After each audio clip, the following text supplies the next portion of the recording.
نزلا من غفور رحيم. بسم الله الرحمن الرحيم. يا أيها الذين آمنوا اتقوا الله ولتنظر نفس ما قدمت لغد واتقوا الله إن الله خبير بما تعملون. Shadaqallahul Azim. Hadirin jamaah tamasya taklim malam Sabtu yang dirahmati Allah. Bersyukur kita panjatkan kehadirat Allah Subhanahu wa taala yang pada malam hari ini kita masih menerima nikmat dari Allah. Nikmat umur panjang, nikmat iman, nikmat Islam, nikmat ihsan, nikmat kesehatan lahir dan batin, dan nikmat sempat. Dengan nikmat itu alhamdulillah, dengan izin itu Allah kita bisa menghadiri kajian pada malam hari ini. Hadirin jamaah tamasya yang dirahmati Allah, pada saat ini kita sudah memasuki bulan Syawal. Setelah kita melaksanakan ibadah siam Ramadan tahun ini, tahun 1443 Hijriah,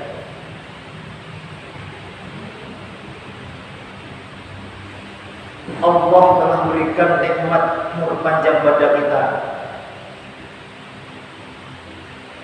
Doa kita tahun yang lalu dikabulkan oleh Allah. Pada tahun yang lalu kita kepada Allah, ya Allah ya Tuhanku, berilah kepada umur yang panjang yang barokah, dan pertemukan aku lagi dengan bulan Ramadan yang akan datang. Alhamdulillah, Allah mengabulkan doa kita.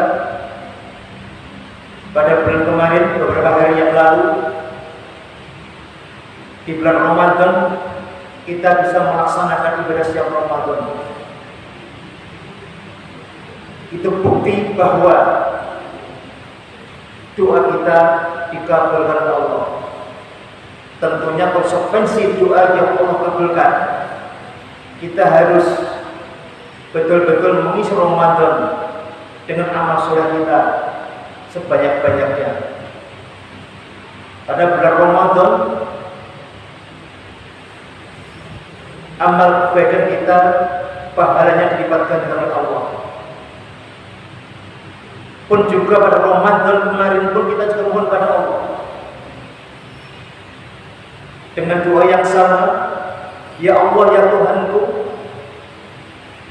berilah umur kepadaku, umur yang panjang yang barokah. Pertemukan aku lagi dengan bulan Ramadan tahun yang akan datang. Mudah-mudahan jamaah semuanya, doa kita pun juga dikabulkan oleh Allah, diberi umur panjang oleh Allah, dan nantinya kita bisa bertemu lagi dengan bulan Ramadan. Amin ya rabbal alamin. Jamaah tamasya yang dirahmati Allah, selama 1 bulan penuh kita digembleng oleh Allah tentang apa? Tentang kesabaran kita, tentang kejujuran kita, tentang kedisiplinan kita. Begitu Ramadan selesai, kita bisa menunjukkan kepada Allah dan masyarakat bahwa latihan penggemblengan Allah selama 1 bulan penuh di bulan Ramadan kemarin betul-betul kita bisa membuktikan tentang kejujuran kita, tentang kesabaran kita, tentang kedisiplinan kita. Harus lebih sabar. Maka begitu masuk bulan Syawal, Artinya benar-benar meningkat tentang amal ibadah kita. Kita menyadari bahwa umur kita ini selalu bertambah dan bertambah. Namun kalau kita bicara hakikat atau yang sebenarnya, dengan bertambahnya umur kita, pada hakikatnya zat hidup kita semakin berkurang. Dengan bertambahnya umur kita, tentunya ibadah kita harus semakin berbobot, semakin berkualitas. Ramadan, dari pagi sampai sore kita melatih ibadah siang Ramadan. Ramadan kita bisa istiqomah, yaitu melaksanakan sholat qiyam Ramadan yang disebut dengan sholat tarawih. Ramadan kita bisa istiqomah tadrus Al-Quran setiap hari. Begitu Ramadan selesai meninggalkan kita, kata Rasul, "Idza laqitahu faslim alaih." Apabila kita bertemu dengan saudara kita muslim, maka sebarlah salam dengan ucapan Assalamualaikum warahmatullahi wabarakatuh. Mendoakan kepada saudara kita agar saudara kita mendapatkan keselamatan, rahmat dari Allah dan keberkahan dari Allah. Pun juga saudara kita yang ketemu dengan kita ucapkan salam pun jawab waalaikumsalam warahmatullahi wabarakatuh dengan doa yang sama. Ini harus kita pahami. Resep pertama ini kalau kita laksanakan, kita mendukung ajaran Islam. Islam mengajarkan pada umatnya untuk jadi orang tidak sombong. Kenapa? Ketemu saudara kita di jalan sama muslim, uluk salam. Kalau dengan non muslim bagaimana? Ada tradisi kita menegur sapa. Biasa kalau orang Jawa mungkin ketemu saudara kita yang bukan muslim, mungkin barangkali kalau pagi hari ya, selamat pagi Pak. Nek wong Jawa sungguh injang Bapak. Ketika naik mobil pun juga demikian. Ya. Jangan hanya sekadar klakson saja, buka jendelanya, ketemu dari kita muslim ya, Assalamualaikum. Diperpelan jalannya mobil, kalau perlu berhenti sebentar. Jangan hanya tin, orang akan mengira itu siapa ya kalau nggak jelas. Ini Islam sangat mengajarkan untuk jadi umat Islam. Hindari sifat sombong. Nah, sombong itu timbul bisa dari berbagai macam.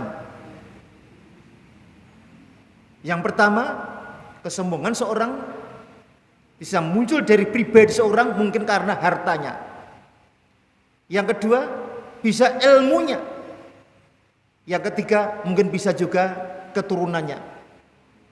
Merasa dia kaya, meremehkan orang lain yang mungkin ekonominya lebih rendah daripada dirinya. Begitu juga ilmu bisa menjadikan orang itu sombong, merasa ilmunya tinggi, kemudian meremehkan mereka atau orang lain yang mungkin kita anggap ilmunya lebih daripada kita. Termasuk juga anak pun bisa menyebabkan orang jadi sombong, merasa punya anak sukses semua, melihat tetangganya, saudara kita yang mungkin maaf saja punya anak yang kebetulan banyak yang tidak sukses, kurang berhasil, meremehkan mereka. Ini harus kita sadari. Resep di Rasulullah yang harus kita laksanakan yang pertama tadi, jangan jadi orang sombong, ketemu saja yaitu dengan menyebarkan salam. Jangan tanya kabar dulu, salam lebih dahulu. Ini. Kemudian hadirin jamaah tamasya yang dirahmati Allah. Resep yang kedua, untuk menciptakan eratnya tali persaudaraan kita dengan orang lain, lebih-lebih sama muslim, yang kedua, idza ta'aka fa'ajibhu. apabila kita diundang, maka penuhilah undangan itu. Tentunya perlu kita garis bawahi undangan yang baik. Contoh yang paling mudah, kita hidup bermasyarakat. Ada undangan untuk kerja bakti, untuk gotong royong, untuk pertemuan. Kalau bapak ya pertemuan bapak, kalau ibu pertemuan ibu-ibu atau pertemuan PKK. Itu hal yang baik. Penuhi undangan itu. Termasuk jangan sampai lupa undangan seorang muadzin, ya, memberitahukan bahwasanya waktu sholat sudah tiba. Kita diundang oleh seorang muadzin untuk diajak berjamaah. Kita mendengar, bersegeralah hentikan pekerjaan kita untuk memenuhi panggilan seorang muadzin untuk melaksanakan sholat berjamaah. Ini kadang-kadang kita mengabaikan hal semacam itu. Maka resep ini kalau kita laksanakan, insya Allah betul-betul tercipta eratnya tali persaudaraan kita dengan orang lain, lebih-lebih sama muslim. Idza da'aka fa'jibhu, apabila diundang maka penuhi undangan itu. Tentunya undangan yang baik. Maaf, bukan undangan yang maksiat. Undangan untuk minum khamr, bukan untuk judi, wajib untuk menolak, wajib untuk tidak menghadiri. Tapi undangan yang baik. Mungkin tetangga kita, maaf,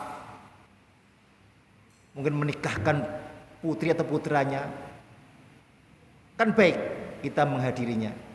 Kalau tahu tidak bisa, harus pamit izin. Ya. Bapak, ibu-ibu, jamaah tamasya yang dirahmati oleh Allah.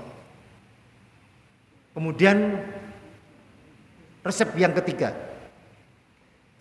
untuk menciptakan eratnya tali persaudaraan kita kepada sesama, lebih-lebih sama muslim. Yang ketiga yaitu idzas tansahaka fansalahu. Apabila kita dimintai nasihat, maka beri nasihat ia. Artinya apa? Ketika orang lain minta kepada kita, mungkin maaf. Yang namanya hidup bermasyarakat, kadang-kadang orang bahasa Jawanya itu sawang sinawang. Mungkin ada di antara tetangga kita melihat kita sukses, melihat anak-anaknya, maaf, tekun beribadah. Orang Jawa mengatakan sregep nyambut gawe, manut karo wong tuane. Tetangga kita melihat kenyataan kehidupan kita, katakanlah, minta nasihat. Pak, kalau saya melihat keluarga panjenengan itu tenang ya Pak nggih, ayem nggih Pak nggih, bahagia nggih Pak nggih.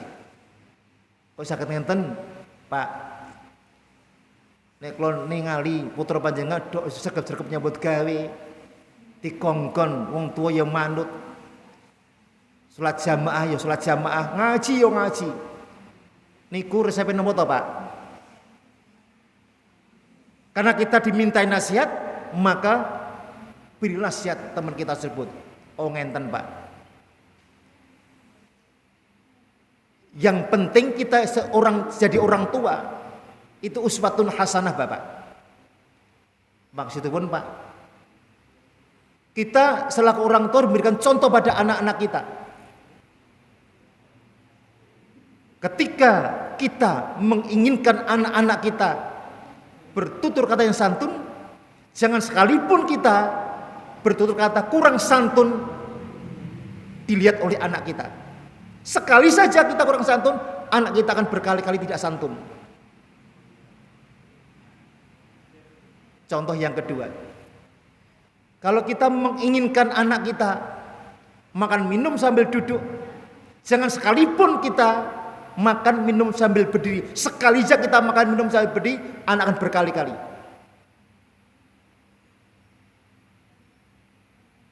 Ada peribahasa, guru kencing berdiri, murid kencing berlari.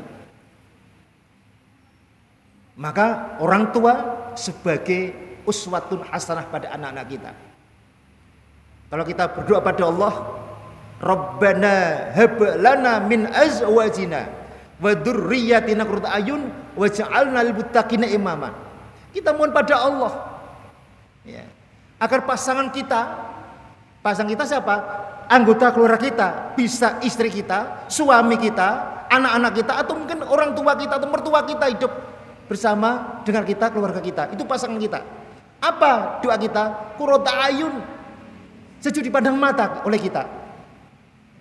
Kadang-kadang kita egois. Kita punya keinginan,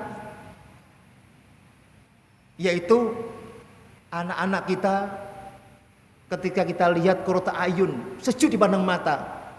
Bahasa Jawa, maaf, orang nyebelke dikongkon ya manut, kan begitu. Ternyata Bapak Ibu, banyak di antara orang tua itu banyak yang egois. Punya keinginan anak-anaknya itu sejuk dipandang mata, tapi ternyata kita tidak menyadari anak-anak kita pun juga sama. Punya keinginan seperti kita. Suami punya keinginan istrinya sejuk dipandang mata. Jangan dikira istri kita tidak pengen seperti kita. Pengen juga punya keinginan suaminya pun juga sejuk dipandang mata oleh istrinya. Anak-anak kita juga sama. Aku punya keinginan bapak ibuku kalau tak sawang nyenengke ora gur muni-muni wae. Ini harus kita sadari. Kalau itu sudah saling menyadari, berusaha untuk jadi istri sejuk dipandang mata oleh suaminya, jadi suami ya, sejuk dipandang mata oleh istrinya, jadi orang tua sejuk dipandang mata oleh anak-anaknya, anak-anak pun juga demikian. Jadi anak sejuk dipandang mata oleh orang tuanya, insya Allah keluarga itu akan tercipta keluarga yang sakinah mawaddah warahmah. Seperti yang disampaikan pada bulan-bulan yang lalu, 3 hal yang harus kita laksanakan dalam keluarga kita. Ini jarang, kadang-kadang kita abaikan. Menyuruh anak, tapi anak tidak merasa kita suruh. Suami menyuruh istri, tidak merasa kita suruh suami istri kita itu. Istri pun juga demikian, menyuruh suami, tidak merasa bahwa suami disuruh oleh istrinya. Apa? 3 hal. Yang pertama, minta tolong. Yang kedua, minta maaf. Yang ketiga, terima kasih. Ini kadang-kadang jarang kita praktekkan dalam keluarga kita. Anak-anak sekarang ini banyak yang kecanduan, yaitu dengan mempermainkan handphone. Ini jadinya kan handphone itu Bapak Ibu sedino kuat, non sewu, berjam-jam non sewu. Saking kecanduannya main handphone, apalagi anak-anak kita. Itu ketika main handphone yang ia sukai mungkin game, maaf. Game itu kan sesuatu yang dicalonkan, yang dijagoke. Apalagi balapan mobil, balapan sepeda motor. Pasti ada yang dijagokan anak-anak kita atau yang memainkan handphone itu. Ketika dia asik main game, ya, ada sesuatu yang dicalonkan, yang dijagokan dipanggil orang tuanya. Dia dengar.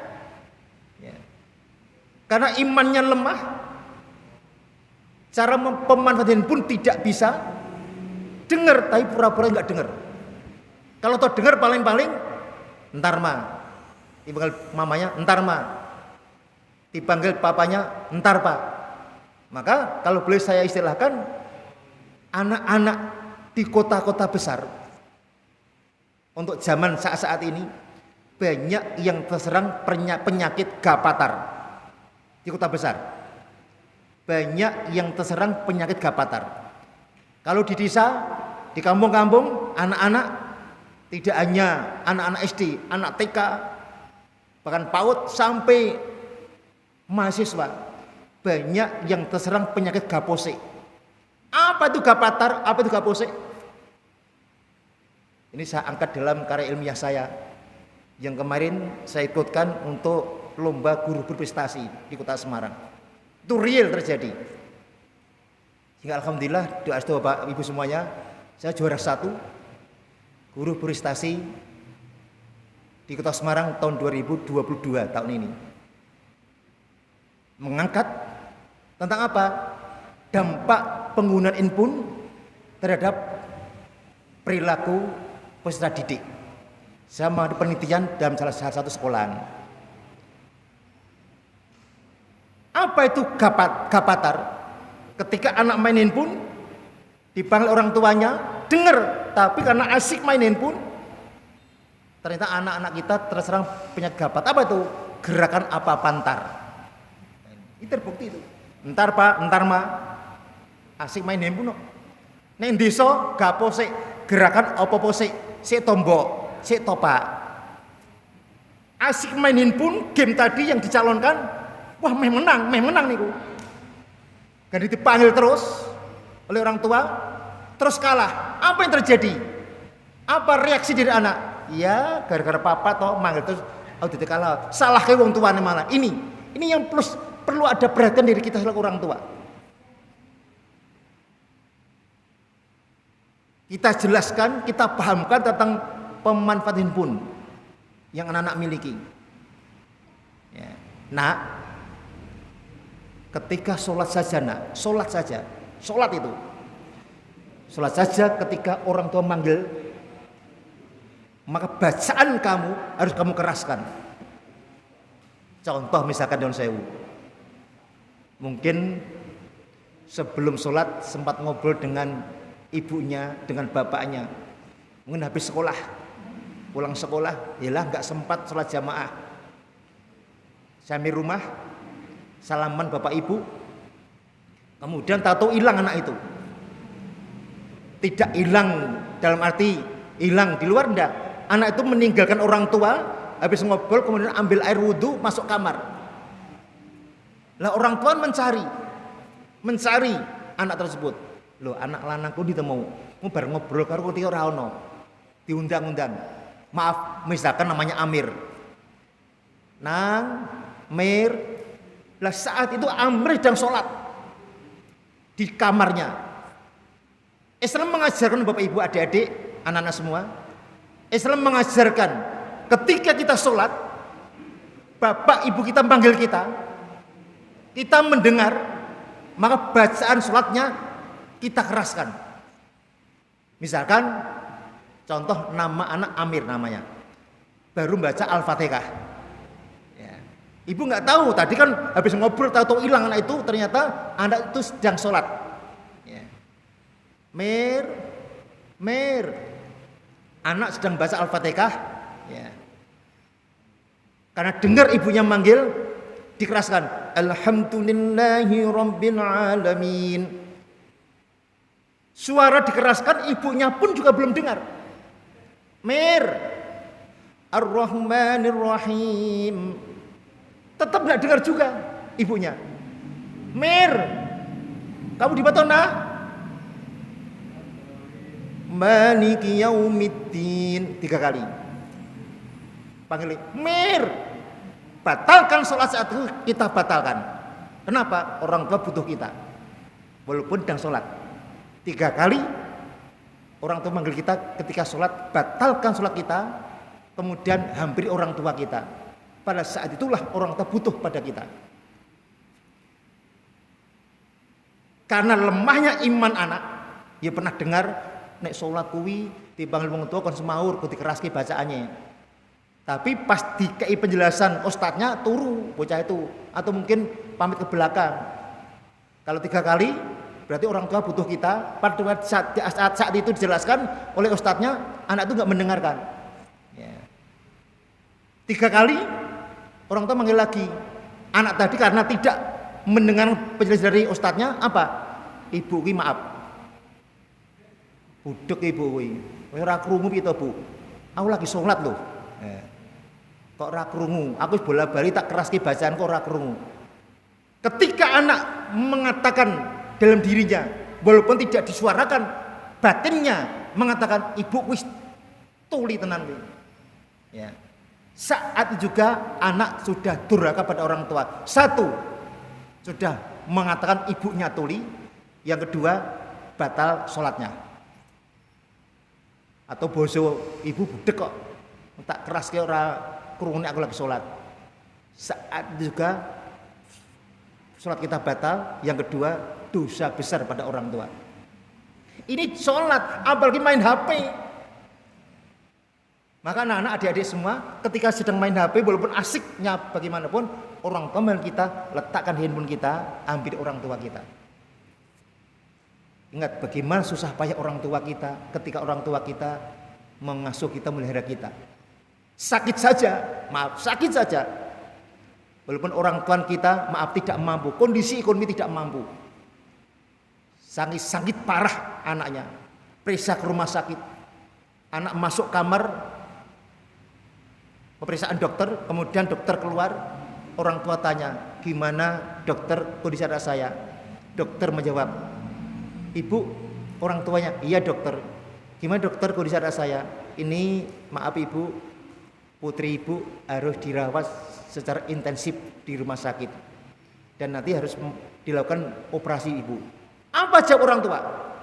Dokter, saya minta tolong dokter, ya, tolong tangani anak saya dokter. Berapa biaya pun dokter akan saya usahakan. Padahal saat itu dia tidak punya uang. Ya. Itu orang tua. Bahkan ada juga orang tua saking anaknya sakit sempat berdoa juga, ya Allah, jangan kau beri sakit anakku ya Allah. Pindahkan penyakit dari tubuh anakku, pindahkan ke tubuh saya ya Allah. Itu orang tua. Tapi bagaimana seorang anak?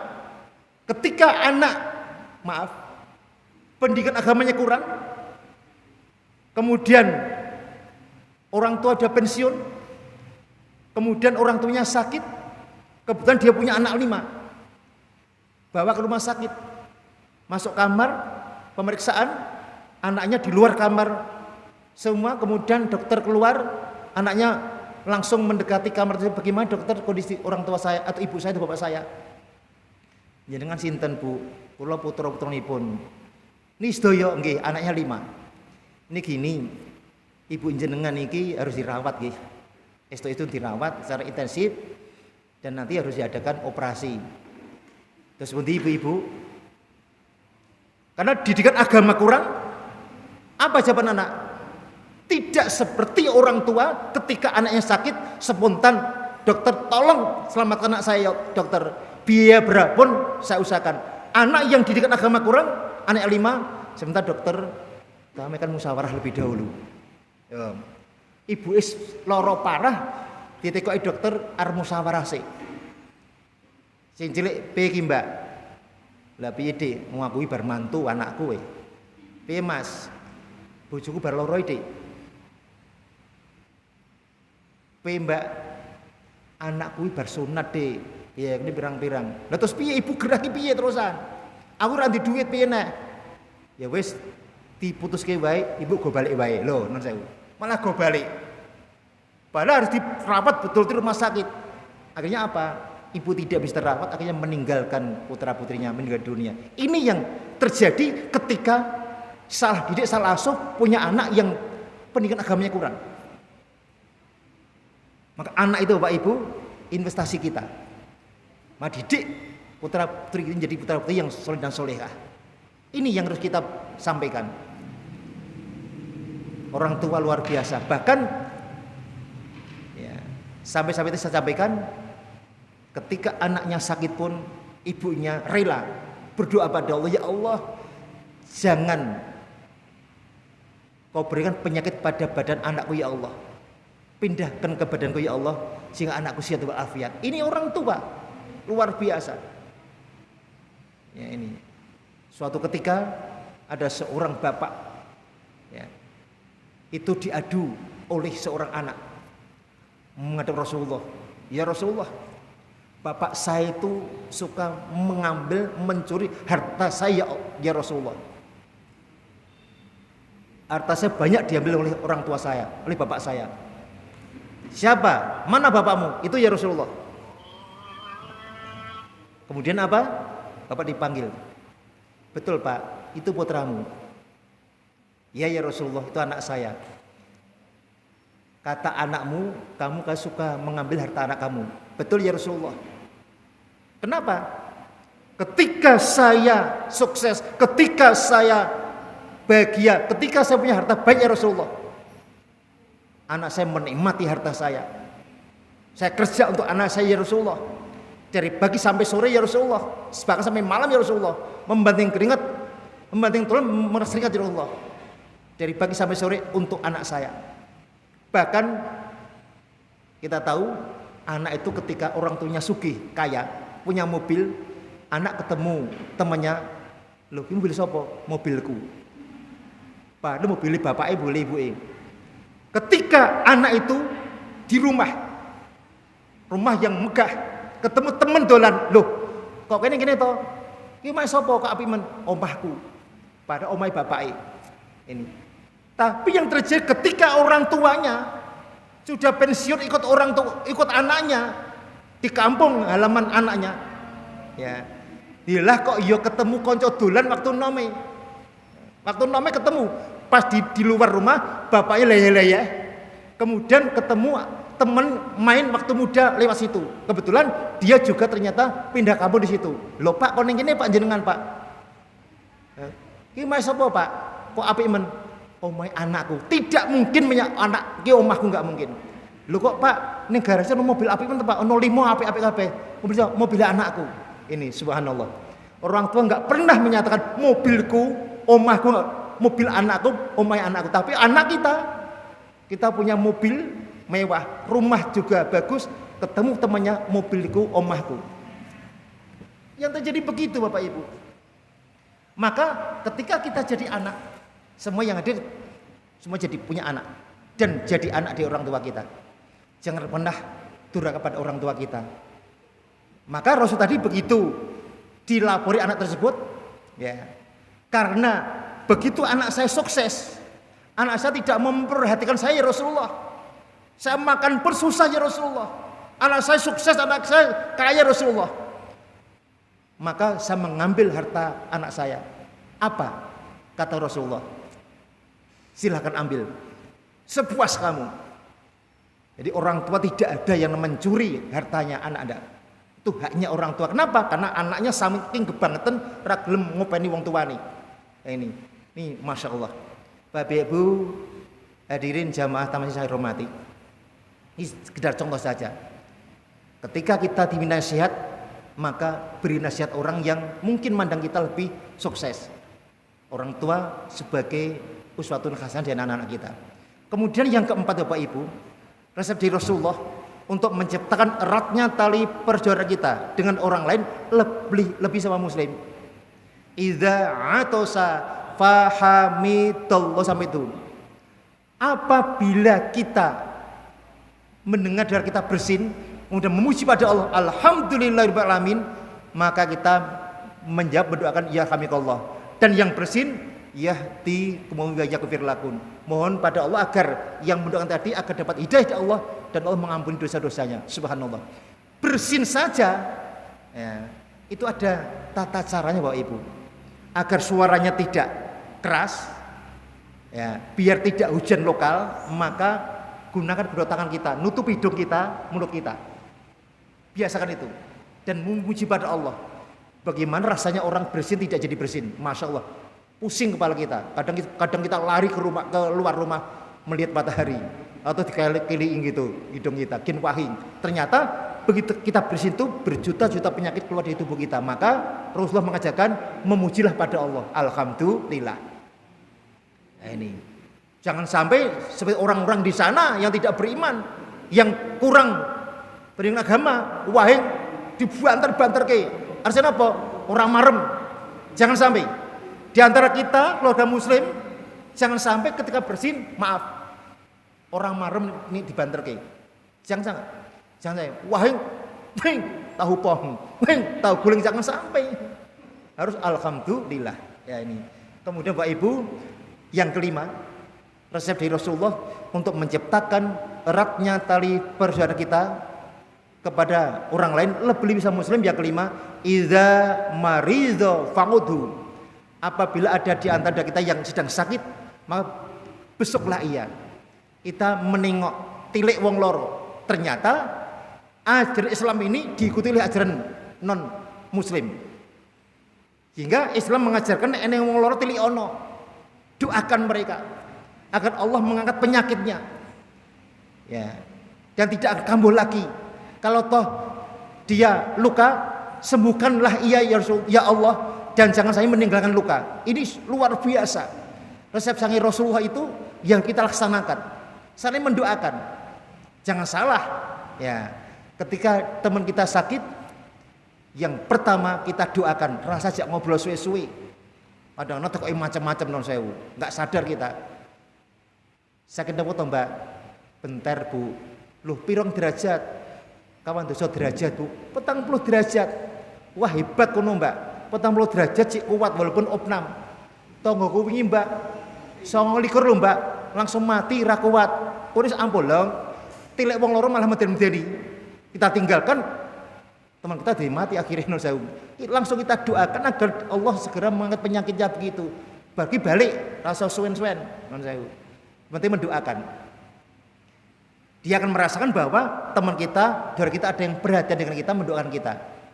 Kemudian Bapak Ibu, hadirin jamaah Tamasa yang dirahmati Allah, yang terakhir, resep dari baginda Rasulullah untuk menciptakan eratnya tali persaudaraan kita kepada orang lain, lebih-lebih sama muslim. Yang terakhir, idza mata fattabihu.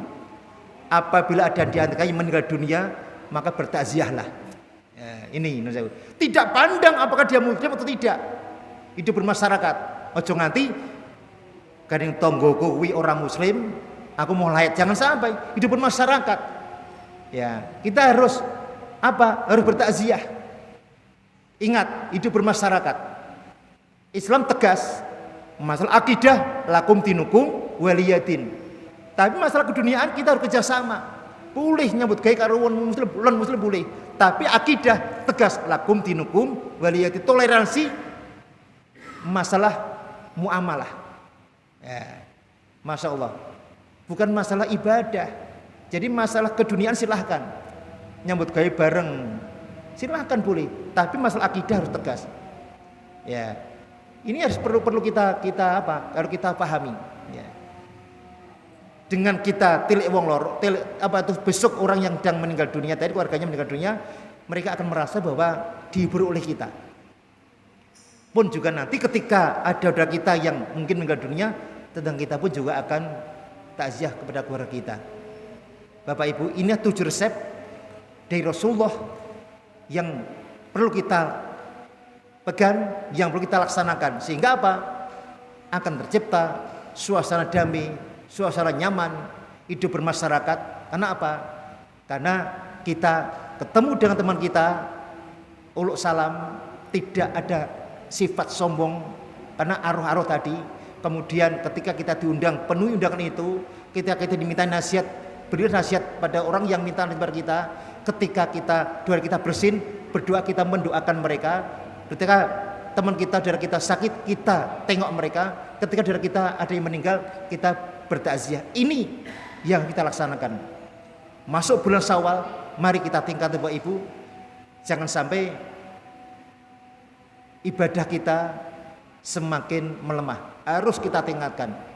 Sholat jamaah kita, sekali lagi sholat jamaah kita, sholat tahajud kita, amalan ibadah sholat yang lain, ini harus kita tingkatkan. Sehingga apa? Pengembelingan Allah selama 1 bulan penuh ada hasilnya.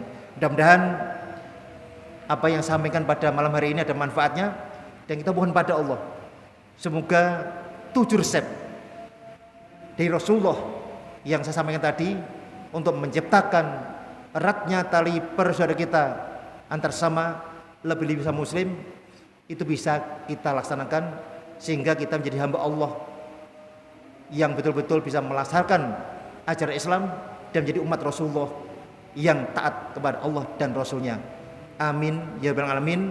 Cukup sekian, kurang lebihnya mohon maaf.